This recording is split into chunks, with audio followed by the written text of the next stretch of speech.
Millionaire freezes when girl says, "You look like my dad," and shows her birthmark. In a world where success is measured by skyscrapers and bank accounts, some treasures remain hidden in plain sight. This is the story of Alexander Reeves, a man who built an empire of steel and glass, only to discover that his greatest achievement was one he never knew existed. They say life can change in an instant. For some, it's the ring of a phone. For others, a chance encounter on a rainy day. And sometimes, it's in the innocent words of a child that our entire world shifts on its axis. "You look like my dad." 5 simple words that would unravel 13 years of missed memories and open the door to a future Alexander Reeves never imagined for himself.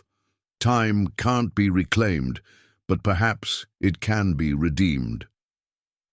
Join us for this 4-part journey of discovery, forgiveness, and the bridges we build when given a second chance at what matters most. Some connections can never truly be broken. Some bonds transcend time and distance, and sometimes the family we never knew we needed is the one that saves us from ourselves. Millionaire freezes when girl says, "You look like my dad," and shows her birthmark. A story of recognition, reconciliation, and the remarkable journey of a man who discovers that his true legacy isn't written in contracts or carved in stone, but in the eyes of a daughter he never knew he had. Hello to all our viewers around the world. We'd love to know where you're watching this story from today. Are you curled up on your couch in Sydney, catching this on your lunch break in Tokyo, or maybe watching from a cafe in Paris? Drop your location in the comments below, and let's see how far the story unfolds has reached. And while you're at it, don't forget to subscribe and hit that notification bell so you never miss our weekly stories. Rain pelted the streets of Manhattan, turning the October afternoon dreary and cold. Alexander Reeves adjusted his custom Italian suit as he stepped out of his black Bentley, nodding to his driver before facing the modest storefront that seemed frozen in time. Gennaro's bakery stood nestled between sleek high-rises, its aged brick facade and hand-painted sign a stark contrast to the modern glass and steel that surrounded it. The rich aroma of fresh bread and pastries hit Alexander as he pushed open the door, the small bell announcing his arrival. It had been nearly 20 years since he'd last visited, yet the scent transported him instantly to his childhood when his mother would bring him here every Sunday after church. "Be right with you," called a woman's voice from the back. Alexander took in the worn wooden counters, the vintage display cases filled with cannoli and biscotti, the small tables where elderly men once played chess and argued about politics. Now only one table was occupied. A young girl with auburn hair falling in loose curls around her shoulders, hunched over what appeared to be math homework. "Take your time," Alexander called back, approaching the display case to inspect the pastries. He'd come here on impulse, a rare moment of nostalgia in his rigorously scheduled life. At 45, Alexander Reeves had transformed himself from a scholarship student to a billionaire real estate magnate, his name emblazoned across the Manhattan skyline. The cost had been steep: 3 failed engagements, estranged from his only sibling, and friendships that had withered from neglect. The girl at the table looked up, her pencil pausing mid-equation. Her eyes, a startling blue-gray, studied him with unexpected intensity for a child who couldn't be more than 12. "Your tie is crooked," she said matter-of-factly. Alexander glanced down, surprised to find she was right. He straightened it, with practiced fingers. "Thank you. Good eye. My mum says details matter." She returned to her homework, then looked up again as if something had just registered. Her head tilted slightly. "You look like my dad." Alexander offered a polite smile. "Is that so?" The girl nodded, setting down her pencil. "In the pictures Mom keeps. Same eyes." She pushed up the sleeve of her sweater, revealing a small birthmark on her inner wrist. "And Mom says we have the same birthmark." The small coffee-colored mark was unmistakably heart-shaped. Alexander felt the blood drain from his face. Instinctively, his hand moved to his own wrist, where beneath his platinum cufflink lay an identical mark. "Emma, are you bothering the customer?" A woman emerged from the back of the bakery, wiping flour from her hands onto a worn apron. When she looked up, the bag of pastries she was carrying tumbled to the floor. "Jessica?" Alexander's voice sounded foreign to his own ears. The woman stared, her face a complicated mixture of shock and something else Alexander couldn't quite place. "Alexander Reeves," she finally managed. "I never thought I'd see you again." Jessica Sullivan hadn't changed much in 13 years. Her auburn hair, the same shade as the girl's, was shorter now, and there were fine lines at the corners of her eyes.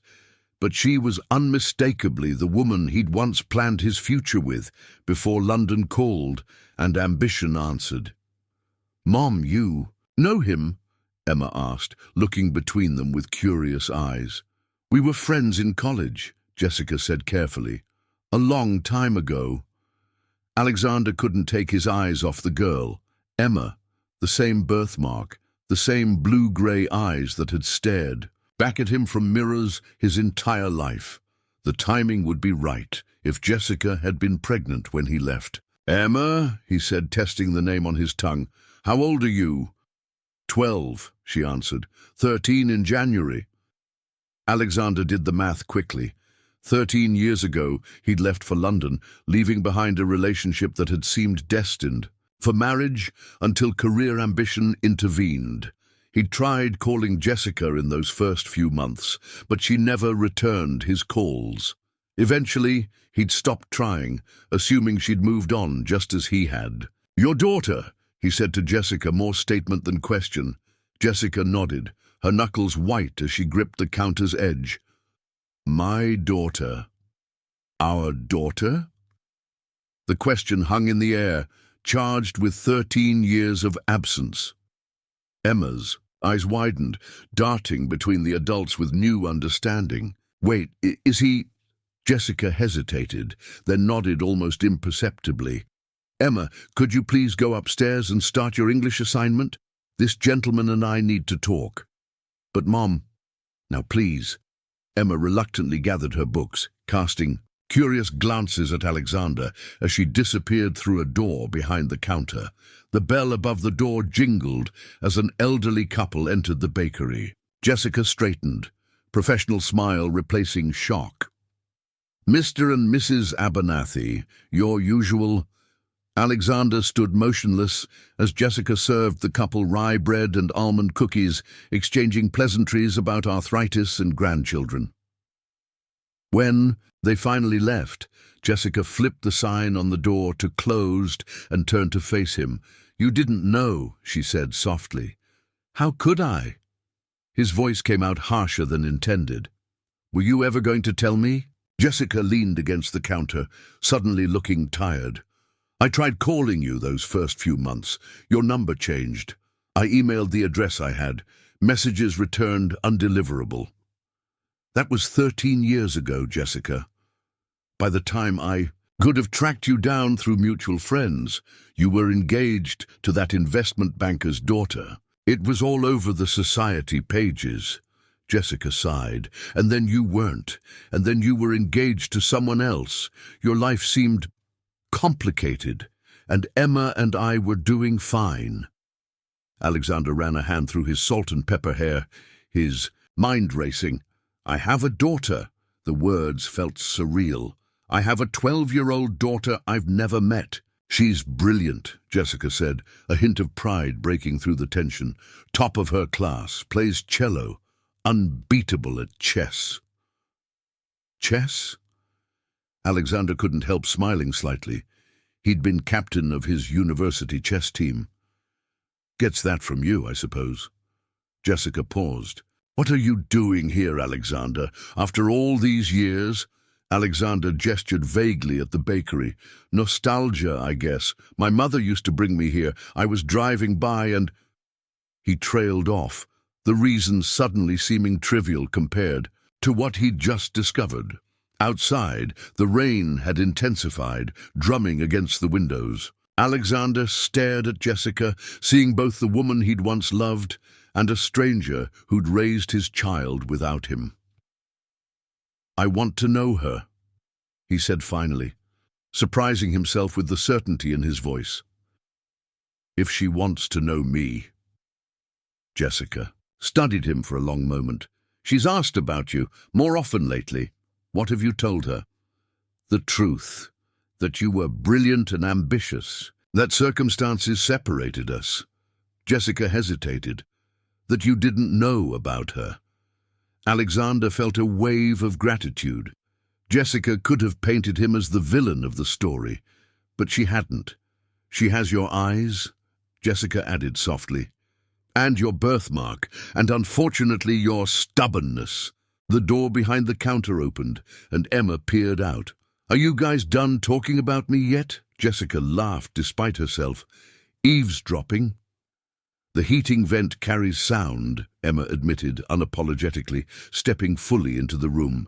She approached Alexander cautiously. "So, you're my biological father?" Alexander nodded, suddenly at a loss for words despite negotiating billion-dollar deals daily. Emma extended her hand formally. "Emma Sullivan. I play cello, I hate broccoli, and I've read The Lord of the Rings 4 times. Alexander shook her small hand, feeling an unexpected lump in his throat. "Alexander Reeves. I also hate broccoli, prefer chess to almost any other." "A game, and I've only read The Lord of the Rings twice. Amateurs should practice more," Emma said with a hint of a smile, and Alexander felt something shift inside him, like a key turning in a lock he hadn't known existed. That feeling when a chance encounter changes everything. Has something similar ever happened in your life? Share your story in the comments below. And if you're enjoying this journey with Alexander, Emma, and Jessica, don't forget to hit that like button and subscribe to The Story Unfolds for more emotional stories each week. What will happen now that Alexander has discovered he has a daughter? Will Emma accept him into her life? And what about Jessica? Can 13 years of separation be bridged? Join us next time for Chapter 2, Building Bridges. Alexander stared at the chessboard with growing dismay. His king was 3 moves from checkmate, and the smug grin on Emma's face told him she knew it. "You let me win last time," she said, moving her bishop. "Check!" "I did not," Alexander protested, shifting his king desperately. They sat in Central Park on a crisp November afternoon, their 4th chess match in as many weeks. Alexander had won the first, barely. But Emma had proven a quick study, analyzing his strategies and adapting her own. "Did too. I saw it in your eyes." Emma's red hair caught the sunlight as she leaned forward to move her knight. "Checkmate." Alexander toppled his king in surrender. "Your mother says you're unbeatable." "Mom exaggerates." Emma began resetting the pieces. "Except about my cello playing. I really am exceptional at that." Alexander laughed. In the month since their unexpected meeting at Gennaro's bakery, he'd rearranged his schedule to include weekly meetings with Emma. Chess in the park, lunch. At diners she selected for oddly specific reasons. They have the best pickle spears, Alexander. And one memorable afternoon at the Natural History Museum, where she'd corrected a tour guide about dinosaur feathers. She called him Alexander. Not Dad, a boundary he respected. This fragile connection was too new, too tentative to push. "Will you come to my cello recital next week?" Emma asked, her tone deliberately casual as she aligned the pawns with mathematical precision. Alexander checked his phone calendar, already knowing he had a crucial investor meeting scheduled. "Wouldn't miss it," he said, making a mental note to have his assistant reschedule. "What are you playing?" "Bach's Cello Suite No. 1 in G major." Emma's fingers moved as if playing invisible strings. "The prelude is famous, but the allemande is actually more challenging technically." Alexander nodded, pretending to understand the difference. "Your mother mentioned you've been playing since you were 6. Mum worked 3 jobs to pay for my first instrument and lessons, Emma said matter-of-factly, before she got the bakery running properly. She never talks about how hard it was. Alexander felt a familiar pang of guilt. While Jessica had been struggling to raise their daughter alone, he'd been expanding his empire, acquiring properties across 4 continents, dating models and socialites whose names he could barely remember now. "Your mother is remarkable," he said quietly. Emma studied him with those unnervingly perceptive eyes. "She's not dating anyone, you know." Alexander nearly choked on his coffee. "That's not something you should be telling me." "Why not? It's factually accurate." "And you're not dating anyone either. I checked." "You checked?" Alexander raised an eyebrow. Emma shrugged. "Google exists. There were pictures of you with some actress last year, but nothing recent." "Those tabloid stories are rarely accurate," Alexander said, wondering exactly how much his daughter had read about his past relationships. "So you didn't date Madeleine Chen? Because she seems cool. She's funding all those ocean cleanup projects now." "We went to a few charity events together," Alexander admitted. "She is doing impressive environmental work," Emma nodded approvingly. "Better than that reality TV person from 2 years ago." Alexander winced. "Let's change the subject, shall we?" "Fine." Emma packed up the chess pieces. "Mum's getting headaches. She says it's nothing, but she's had 3 doctor appointments in 2 weeks." The abrupt shift left Alexander momentarily speechless. "Has she been diagnosed with something?" "She won't tell me. Says I shouldn't worry." Emma zipped the chess set into its carrying case. "But I heard her on the phone with Aunt Lisa, talking about tests and specialists."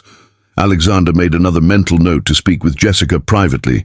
They'd been cordial during their brief interactions, when he picked up or dropped off Emma, but they hadn't had any meaningful conversations about themselves. "I'm sure if it was serious, she would tell you," Alexander said, trying to sound reassuring. "Adults always say that." Emma stood, slinging her backpack over her shoulder. "I should get home. I have a history paper due tomorrow." "I can have my driver take you." "It's 4 blocks, Alexander. I'm not helpless." Her tone was reminiscent of Jessica's when she used to tease him about his scholarship student frugality transforming into unnecessary luxury. "At least text your mum when you get home," he suggested, reluctant to end their time together. "Already on it." Emma held up her phone, thumbs flying across the screen. She hesitated, then quickly stepped forward and gave him an awkward one-armed hug before dashing away across the park. Alexander stood frozen, the ghost of the embrace lingering. It was the first time she'd initiated physical contact. He watched until her red hair disappeared around the corner before pulling out his phone. Jessica answered on the 3rd ring. "Is everything okay?" "Emma just texted she's on her way home." "Everything's fine," Alexander assured her. "But I was wondering if we could talk. About Emma, of course, but also, I heard you've been having headaches." The pause on the other end lasted just a beat too long. "Emma shouldn't have told you that." "She's worried, and now I am too." Jessica sighed. "It's probably nothing, just some tests to rule things out." "Jessica, fine, a small aneurysm. They're monitoring it. It's not immediately life-threatening." Alexander felt his chest tighten. "Why didn't you say anything?" "Because it's my health, Alexander. We may share a daughter, but that doesn't automatically give you access to my medical information." "No, but..." Alexander paused, searching for the right words. "We're co-parents now, aren't we? If something happened to you, it would affect Emma and me." "Co-parents," Jessica repeated, as if testing the term. "I suppose we are. Let me help." "Whatever you need, specialists' second opinions. I don't need your money, Alexander. I know you don't, but this isn't about money, it's about Emma." He hesitated. "And you." Another pause, longer this time. "They want to do another MRI in 3 weeks. The specialist is out of network. Send me the details. I'll take care of it." Alexander, Please, Jessica, let me do this. He could almost hear her internal debate. Finally, thank you. And I'd like to come to dinner sometime, to talk properly. About everything. Emma would like that, Jessica said after a moment. Friday, she's making vegetable lasagna. Fair warning, her definition of vegetable is creative. Friday works. Alexander found himself smiling. Should I bring anything? Just yourself. Jessica paused again. It's good for her, you know, having you in her life. I should have tried. Harder to find you years ago. We can't change the past, Alexander said, surprising himself with the lack of recrimination in his voice. But we're here now. After they hung up, Alexander stood in the park watching families stroll by. Fathers pushing strollers, mothers holding small hands, parents working in tandem to manage tantrums and tie shoelaces. A world he'd never considered wanting until it suddenly existed. His phone buzzed with meeting reminders and emails demanding attention, but for once, Alexander Reeves let them wait. Do you think Alexander is changing for the better? What would you do in Jessica's position? Let us know in the comments below. And if you're enjoying watching this family reconnect, make sure to hit that like button and subscribe to The Story Unfolds for more touching stories every week. Will Alexander be able to help Jessica with her health concerns? And how will their relationship evolve as they navigate co-parenting? Stay tuned for Chapter 3, New Foundations. It's only 6 months, Jessica said, folding a blouse with military precision before placing it in her suitcase. The Chicago office needs someone to oversee the merger temporarily, and it comes with a substantial promotion when I return. Alexander leaned against the doorframe of Jessica's modest bedroom, watching her pack with methodical efficiency. 3 months had passed since their dinner arrangement had evolved into a weekly tradition, with Alexander joining Jessica and Emma every Friday night. Have you told Emma yet? He asked. Jessica shook her head. I wanted to figure out the logistics first. My sister Lisa would normally be my go-to, but with her husband's deployment, I could take her, Alexander offered, the words spilling out before he'd fully formed the thought. She could stay with me while you're in Chicago. Jessica's hands stilled on a half-folded sweater. Alexander, you have a demanding career. Emma is a demanding teenager, almost. It's a lot to take on. I've already missed 12 years, he said quietly. 6 months doesn't seem like a lot in comparison. Over the past few months, as Jessica's medical appointments had continued with cautious optimism from her doctors, Alexander had proven himself surprisingly dependable. He'd accompanied her to specialists, taken meticulous notes during consultations, and researched treatment options without overstepping into making decisions for her. Your penthouse isn't exactly set up for a preteen. Girl, Jessica pointed out. Alexander smiled. I actually wanted to talk to you about that. I've been looking at properties closer to Emma's school, townhouses with guest rooms and gardens. Jessica raised an eyebrow. Alexander Reeves considering life outside his luxury tower. Should I check for signs of the apocalypse? Mock all you want, but Emma mentioned wanting a dog, and the condo board in my building is strictly anti-canine. She's been campaigning for a golden retriever since she was 8, Jessica said with a laugh. Then, more seriously, you'd really move for her? Alexander met her gaze. I'd do a lot more than that. Jessica studied him for a long moment. You've changed. I'd like to think I've evolved, he corrected with a slight smile. It only took discovering I have a brilliant chess prodigy for a daughter. Jessica resumed her packing, but Alexander noticed the tension had left her shoulders. We'd need ground rules, bedtimes, screen time limits, expectations about homework. Already working on a spreadsheet, Alexander admitted, complete with color coding for different categories of parental responsibilities. Jessica laughed outright. At that, of course you are. Mock all you want, but organization is key to success. Yes, I remember your mantra. Jessica zipped a cosmetics bag. You taught a seminar on time management in college, if I recall. Made everyone set their watches. 3 minutes fast. 2 minutes, he corrected. 3 would have been excessive. Their eyes met, and something of their old rhythm momentarily resurfaced. The easy banter, the shared references.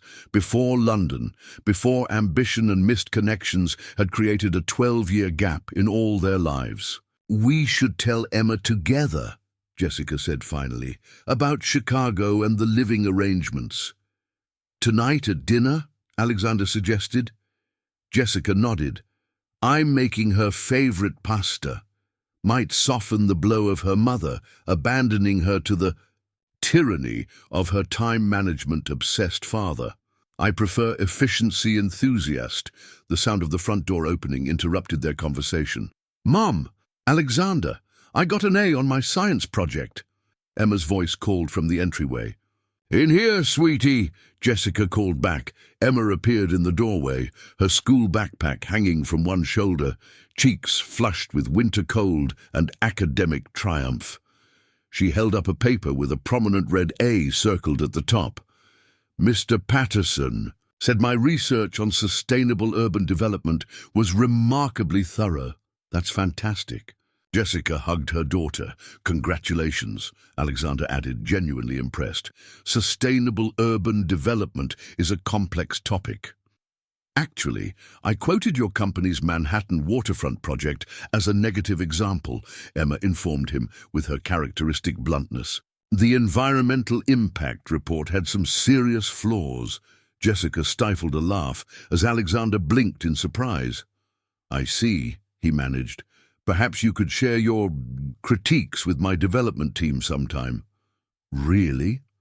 Emma's face lit up. Because I have several suggestions for improvement. I'm sure you do, Alexander said dryly. Maybe next week during Take Your Daughter to Work Day? Emma's jaw dropped. Wait, you're actually inviting me to your office? For real? If you're interested, Alexander hedged, suddenly unsure. It might be boring. Meetings, phone calls. Are you kidding? I want to see everything. Emma bounced on her toes. Can I sit in on meetings? Do you have one of those boardrooms with the really long tables like in movies? We do, actually. Cool. Wait till I tell Sophia my dad. Emma stopped abruptly, her cheeks flushing deeper. The room fell silent. It was the first time she'd referred to Alexander as her father, even indirectly. Alexander cleared his throat, fighting an unexpected surge of emotion. I'll have my assistant set it up. Emma nodded, her eyes darting to the open suitcase on Jessica's bed. Why are you packing? Are we going somewhere? Jessica shot Alexander a meaningful look. Actually, we wanted to talk to you about something. Let's discuss it over dinner, okay? Later, after Emma had processed the news of Jessica's temporary relocation and the proposed living arrangements, cycling rapidly through shock, concern, excitement, and detailed questions about whether Alexander's new townhouse would have space for a piano, the three sat around Jessica's small dining table eating pasta and discussing logistics. I'd visit every other weekend, Jessica promised. And you'd come to Chicago for school breaks. Emma twirled pasta around her fork thoughtfully. What about my cello lessons? Ms. Abramovich doesn't do schedule changes. Already taken care of, Alexander assured her. I spoke with Ms. Abramovich about adjusting to Thursday afternoons instead of Tuesdays. Emma and Jessica both stared at him. What? Alexander asked. When did you talk to Ms. Abramovich? Jessica asked. Last week. I ran into her after I picked Emma up. We discussed the possibility of scheduling conflicts if our arrangement changed. Alexander shrugged. It seemed prudent to explore options. Huh, Emma said, studying him with new appreciation. That was actually thoughtful. Don't sound so surprised, Alexander said mildly, though secretly pleased by her approval. So we're really doing this? Emma looked between the adults. I'm going to live with Alexander while Mom's in Chicago? If that's what you want, Jessica said carefully, Lisa is still an option if you'd prefer. No, Emma said quickly. I want to stay with Alexander, if he's sure. I'm sure, Alexander said, more certain of this than he'd been of almost any decision in his professional life. We'll figure it out together. Later, after Emma had gone to her room to call her best friend with the news, Jessica and Alexander stood in the kitchen, washing dishes side by side. You know, this means you'll have to learn to cook something besides scrambled eggs, Jessica teased, handing him a plate to dry. I'll have you know I've expanded my culinary repertoire considerably, Alexander protested. I can now make pasta that isn't crunchy in the middle. Impressive, Jessica said dryly. Emma will expect vegetables occasionally. Real ones, not just ketchup. I'll manage. Alexander placed the dried plate in the cabinet. Jessica, I want you to know I'm grateful for this chance. With Emma, he hesitated. With rebuilding whatever this is between us. Jessica kept her eyes on the soapy water. Co-parenting, she supplied.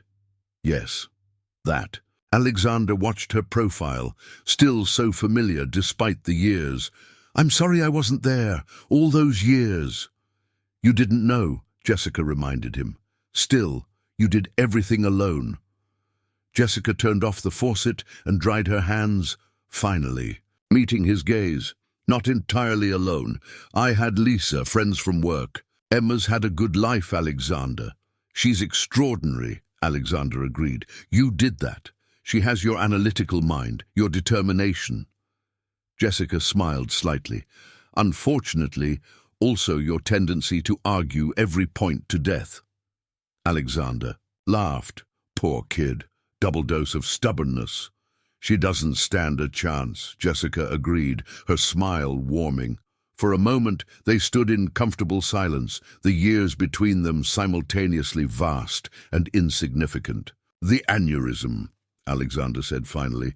The doctors are optimistic? Jessica nodded. Stable size. They'll continue monitoring in Chicago. The specialist you recommended thinks there's minimal risk if I maintain blood pressure control. Good. Alexander hesitated.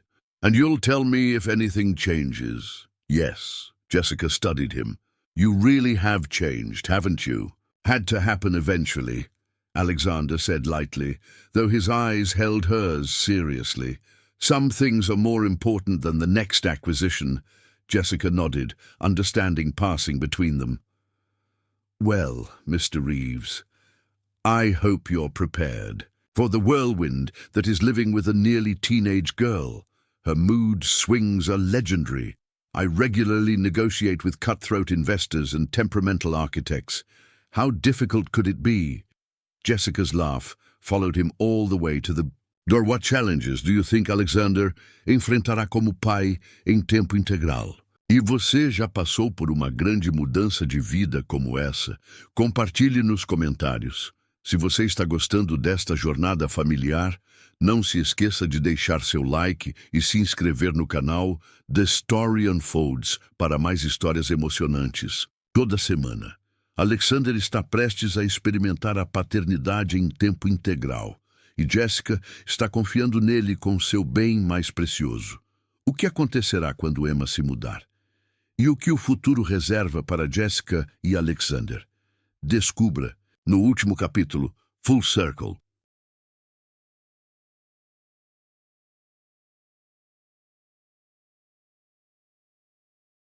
Alexander stared at the chessboard with growing dismay. His king was 3 moves from checkmate, and the smug grin on Emma's face told him she knew it. Absolutely not, Alexander said firmly, crossing his arms as he faced his daughter across the kitchen island of their brownstone. The party ends at 10, not midnight. Emma rolled her eyes with the dramatic flair only a 13-year-old could muster. Dad, Sophia's parents are letting her stay until 11 at least. I'm not Sophia's father, I'm yours, Alexander replied, trying not to let the casual use of dad still new enough to send a warm jolt through him, distract from the parental boundary being set. 10 o'clock, I'll pick you up. Emma opened her mouth to argue further when her phone buzzed. Her expression immediately softened as she read the message. Mom says her flight gets in at 6 p.m. tomorrow. Can we surprise her at the airport? Alexander smiled at the rapid topic change. Already arranged. Your mother thinks I'm sending my driver, but we'll both be there. With flowers? Emma pressed. Yellow roses are her favorite. Ordered this morning, Alexander confirmed, tapping his tablet to show the confirmation email from the florist. Emma nodded approvingly. You're getting better at this. High praise indeed, Alexander said dryly, though secretly pleased. After 4 months of full-time parenting during Jessica's Chicago assignment, he'd settled into a routine that somehow balanced running his company with attending parent-teacher conferences, enforcing reasonable bedtimes, and learning to cook more than 5 dishes. The transition hadn't been without challenges. There'd been tears, Emma's, and moments of complete bafflement, Alexander's, and one memorable shouting match about screen time limitations that had ended with Alexander calling Jessica in a panic, certain he'd irreparably damaged their relationship. Jessica had laughed until she snorted, then assured him that teenage door slamming was a parental rite of passage. But there had also been breakthroughs. Emma confiding in him about middle school social politics, seeking his advice on her science, fair project, falling asleep on his shoulder during movie nights, small moments that accumulated into something profound and unexpectedly fulfilling. By the way, Emma said casually, pulling Alexander from his thoughts, the school fundraiser committee still needs a speaker for next month's gala. I might have volunteered you. Alexander raised an eyebrow. Might have? Okay, definitely did, Emma admitted without a trace of remorse. But it's for the music program.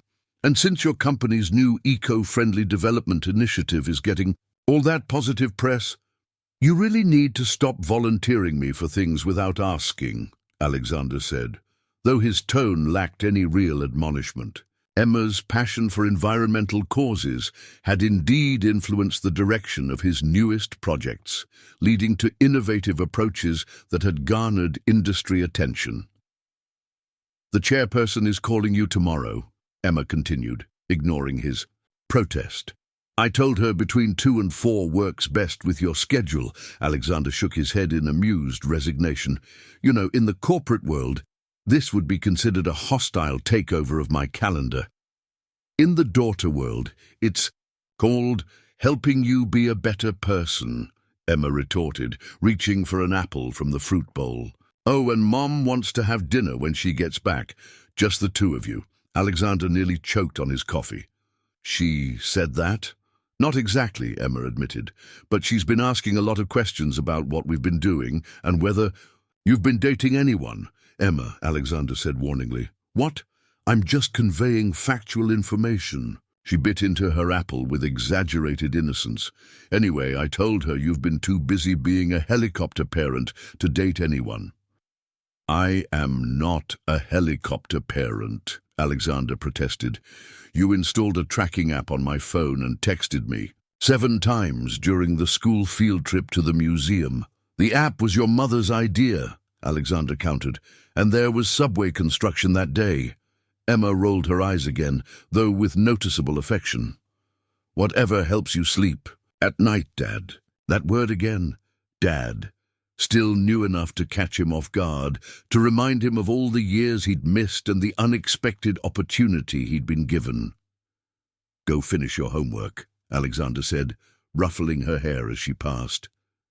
And the party still ends at 10. We'll negotiate tomorrow, Emma called over her shoulder, heading upstairs to her room, which she'd decorated herself in shades of teal and gold, with star charts on one wall and a cello stand in the corner. Alone in the kitchen, Alexander poured himself another cup of coffee and surveyed his transformed life.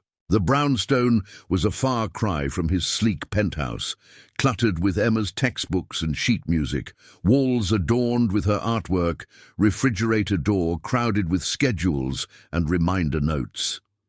His phone buzzed with a text from Jessica. "Flight confirmed for tomorrow.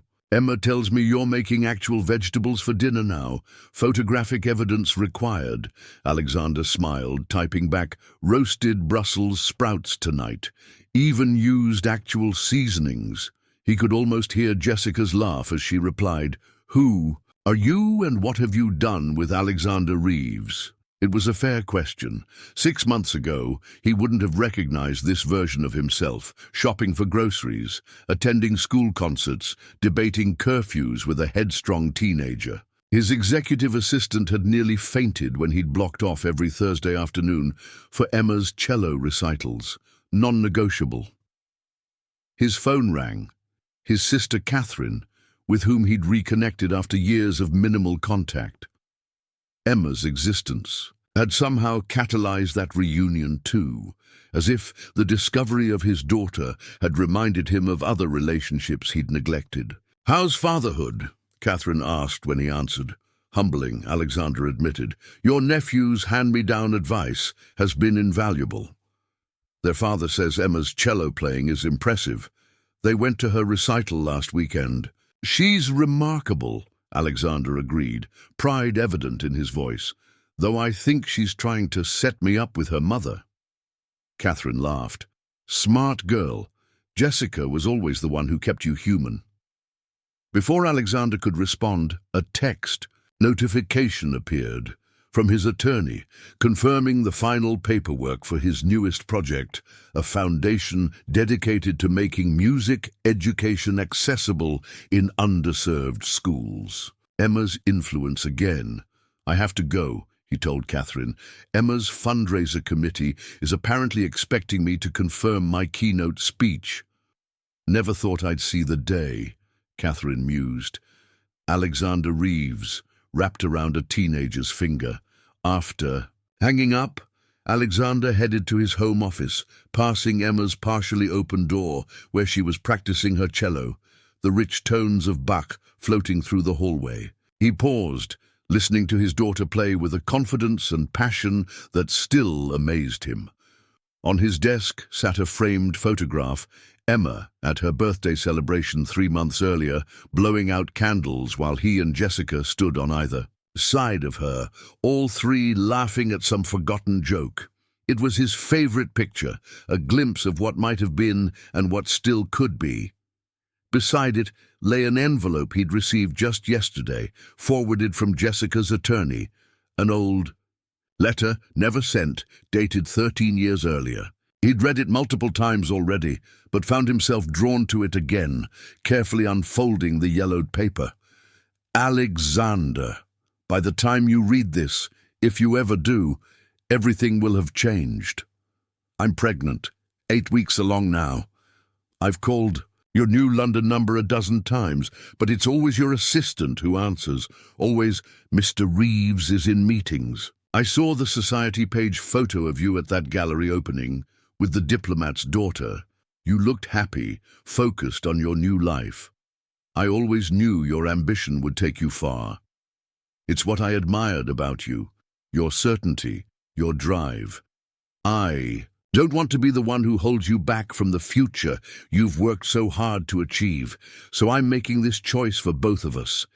This child will know about you, the brilliant, determined man who would have moved mountains if he'd known. Maybe someday, when your towers reach the sky and you've conquered whatever worlds you're seeking, there will be room in your life for us. Until then, I'll keep your eyes alive in our child's face and hope that somehow the universe brings you back when the time is right. Love always."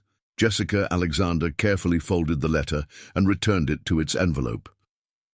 The weight of those 13 lost years pressed on him. Birthdays missed, first steps unseen, tears he hadn't wiped away. But also the unexpected gift of now, of Emma's fierce intelligence and Jessica's graceful re-entry into his life. The doorbell rang, pulling him from his thoughts. He checked his watch. Nearly 8 o'clock. No scheduled visitors. I'll get it. Emma called, her footsteps thundering down the stairs before he could respond. Alexander followed more slowly, hearing Emma's excited greeting before he reached the foyer. "Mom, you're early!" Emma's voice carried a mix of surprise and delight. Jessica stood in the doorway, her suitcase beside her, looking travel-worn but smiling as she embraced their daughter. "The Chicago meetings wrapped up early, so I caught an earlier flight. Wanted to surprise you." Her eyes lifted, meeting Alexander's. Over Emma's head, something in her expression had changed since she'd left for Chicago, a softness perhaps, or a certainty that hadn't been there before.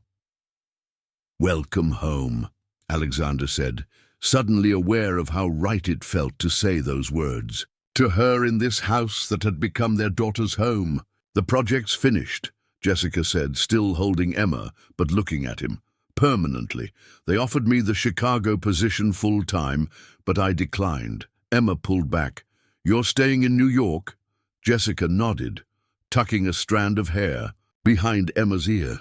"Wild horses couldn't drag me away again. I missed you too much. Both of you," she added, her eyes meeting Alexander's again with unmistakable meaning. "Good," Emma said with satisfaction, "because Dad's hopeless at French braiding my hair for concerts, and he always burns the edges of the lasagna." "Dad?" Jessica mouthed silently to Alexander, eyebrows raised in pleased surprise. He shrugged slightly, unable to hide his smile. "Recent development." "Very recent," Emma clarified. "Don't let it go to his head. He's still on probation." Jessica laughed, the sound filling the foyer like music. "Well, I brought gifts from Chicago to soften the critiques. They're in my carry-on." "Is it deep dish pizza?" Emma asked hopefully. "Better. Wait till you see." As Emma helped her mother with her bags, Alexander watched them together. The synchronized movements, the shared mannerisms, the way they communicated with glances and half-finished sentences. A family. His family. "Alexander." Jessica's voice broke through his thoughts.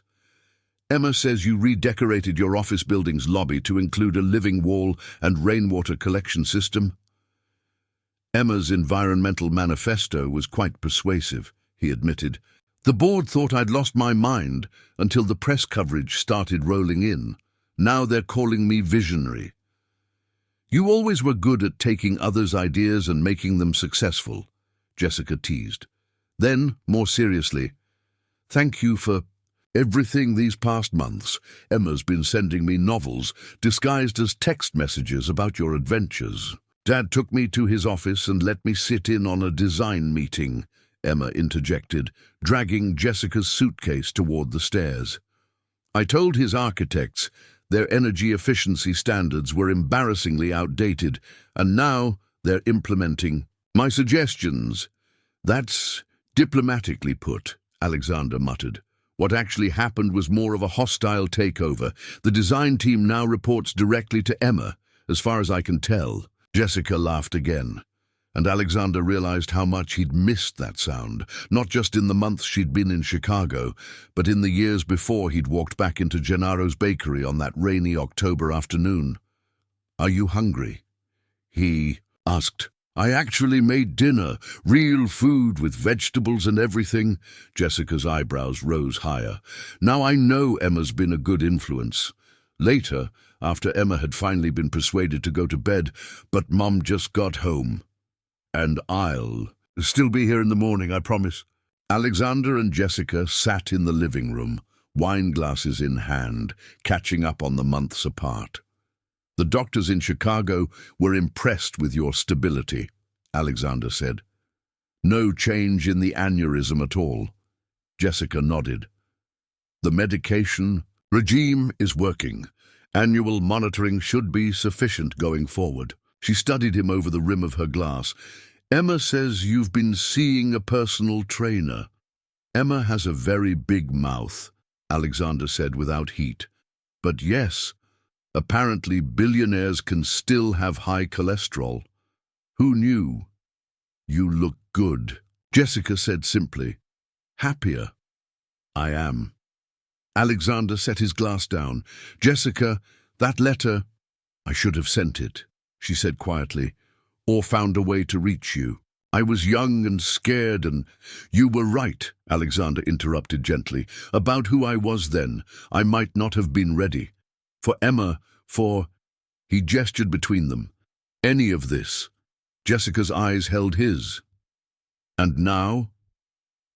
"Now," Alexander said, choosing his words carefully, "I find myself wondering what might happen if we tried again. Not just for Emma's sake, but for ours." Jessica set her own glass down, expression contemplative. "We're different people now. Better versions, I hope." "You really haven't dated anyone these past months?" Jessica asked. Alexander smiled slightly. "Hard to fit romantic escapades into a schedule dominated by cello recitals and science fair projects. Besides," he hesitated, "there's only been one Jessica Sullivan." "Smooth talker," she accused, though her eyes had softened. "Business necessity," he countered, "though I find myself remarkably tongue-tied around certain bakery owners." Jessica's smile widened. "Emma will be insufferable if she thinks her matchmaking worked." "She takes after her mother in persistence," Alexander pointed out, "though I think she gets her subtlety, or lack thereof, from me." "Poor kid never stood a chance," Jessica said, echoing their conversation from months earlier. Alexander reached across the space between them, taking her hand. "I've missed you, Jess. Not just these past months, all these years." Jessica's fingers intertwined with his, familiar and new all at once. "I've missed you too." "So," Alexander said, his thumb tracing circles on her palm, "what happens now?" "Now," Jessica said, leaning closer, "we figure it out together, day by day." From upstairs came the soft sound of Emma's cello. Not Bach this time, but a simple melody Jessica used to hum when they were college students dreaming of futures they couldn't yet imagine. "She's supposed to be asleep," Alexander whispered, though he made no move to enforce the rule. "She's definitely your daughter," Jessica whispered back, her face now inches from his. "Oh, daughter," Alexander corrected, and then there was no more need for words as 13 years of separation dissolved in the space between one heartbeat and the next. In the morning, Emma found them in the kitchen, Alexander attempting to teach Jessica his newly acquired pancake flipping technique with limited success. She watched from the doorway, a satisfied smile playing on her lips, before announcing her presence with a deliberate cough. "Finally," she said, surveying the domestic scene with approval. "I was beginning to think I'd need to draw you both diagrams." Alexander and Jessica exchanged amused glances. "Good morning to you too, sunshine," Jessica said dryly. "Sleep well?"